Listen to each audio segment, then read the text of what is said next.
আপনাদের সামনে আনার সাথে সাথে চিনতে পারবেন কিনা জানি না, কারণ বাজারে তো আর গাছ আসে না, এই গাছের যে কাণ্ড সেই কাণ্ডটি আসে। দেখুন তো, দেখতে ছোট ছোট পাতা, ঝিরিঝিরি পাতা, কত সুন্দর না দেখতে। এর নিচেই যে পরিবর্তিত কাণ্ডটি হয়, অর্থাৎ মূল, এর মূল যে অংশটা, সেটাই কিন্তু আমাদের খাবারের অংশ। নাম গাজর।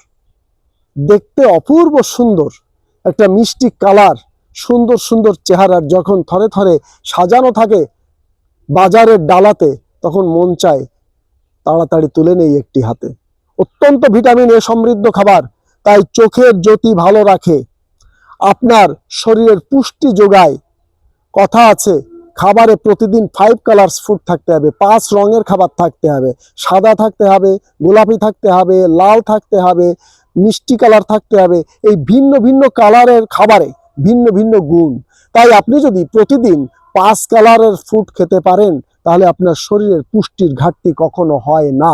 তারই একটা অংশ হোক না স্যালাদের সঙ্গে গাজর।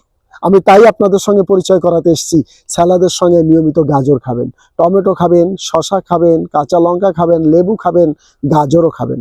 গাজরের হালুয়া, ও একটা উপাদেয় খাবার, অনেকেই তৈরি করে খান। গাজর সবজিতে দিয়ে খান, গাজর হালুয়া তৈরি করে খান, গাজর কাঁচা খান, গাজর স্যালাদে খান। প্রচুর পরিমাণে গাজর খান, ভিটামিন এর অভাব পূরণ করুন, আপনার শরীরকে সুস্থ রাখুন, রাত কানা থেকে দূরে থাকুন। ভালো থাকবেন, সুস্থ থাকবেন। আবারও দেখা হবে নতুন কোনো তথ্য নিয়ে, নতুন কোনো ভিডিও নিয়ে, নতুন কোনো সবজি নিয়ে, নতুন কোনো খাবারের ঔষধি গুণাগুণ নিয়ে। ধন্যবাদ।